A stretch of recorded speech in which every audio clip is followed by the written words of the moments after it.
Welcome back to YouTube channel. So మా channel ఎవరైనా కొత్తగా చూసినట్టయితే లైక్ షేర్ సబ్స్క్రైబ్ చేసుకోండి, ఓకేనా. సో ఈరోజు రెసిపీ వచ్చేసి శనగల తాలింపు అండి. సో ఎవరికి రాదని కాదు, నేనే కొత్తగా చేస్తున్నా అని కూడా కాదు, కానీ నేను చేసే నా స్టైల్లో నేను చేసే పద్ధతి నేను మీకు చూపిద్దామని అంతే, అంతకుమించి ఏం లేదు. సో ఎవరైనా మా ఛానల్ కొత్తగా చూసినట్టయితే లైక్ షేర్ సబ్స్క్రైబ్ చేసుకోండి, ఓకేనా. చిన్న షార్ట్ వీడియోని అండి, ఓకేనా. పెద్ద లెంతీగా ఏముండదు, చాలా ఈజీ ప్రాసెస్లోనే ఉంటుంది, ఓకేనా.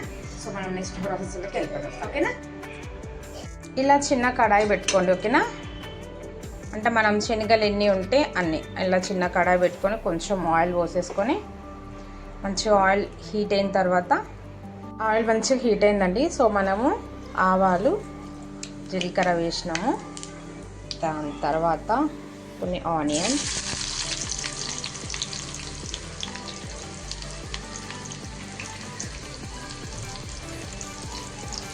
ఆనియన్స్ వేగుతూ ఉన్నాయి. సో కొంచెం పసుపు, మీ దగ్గర ఫ్రెష్గా కరివేపాకు ఉంటే వేసుకోండి, నా దగ్గర ఫ్రిడ్జ్లో పెట్టిందని.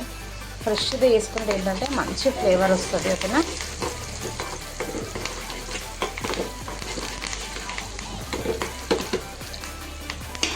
అంత పనే ఉండదండి, మనం ఒకరోజు మంచిగా నానబెట్టేసుకుంటే అయిపోతుంది.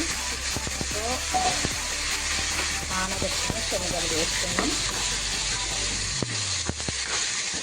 సో దీని తర్వాత ఒక 5 మినిట్స్ తర్వాత, అంటే ఆయిల్ మంచిగా వీటికి పట్టాలి కదా, 5 మినిట్స్ తర్వాత కారం వేసుకోవాలి. కారం సాల్ట్ వేసుకోవాలి. తర్వాత కొంచెం కారం, మీరు ఎంత తింటే అంత కారం. దాని తర్వాత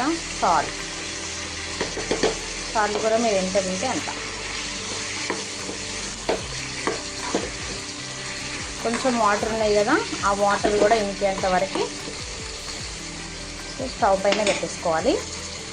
సో అయిపోయిందండి ఫైనల్లీ. సో ఆ కింద కనిపించేది మొత్తం కూడా మీకు ఆయిల్.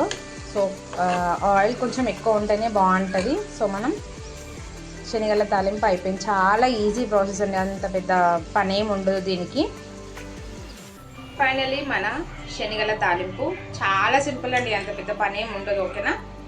సో మనం టేస్ట్ చూసి చెప్తాము. ఎప్పుడు నేను రెగ్యులర్గా చేస్తూనే ఉంటాను కాబట్టి టేస్ట్ చూడాల్సిన అవసరం ఏమి ఉండదు, ఓకేనా. ఉప్పు కారం అన్నీ కరెక్ట్గానే ఉన్నాయి.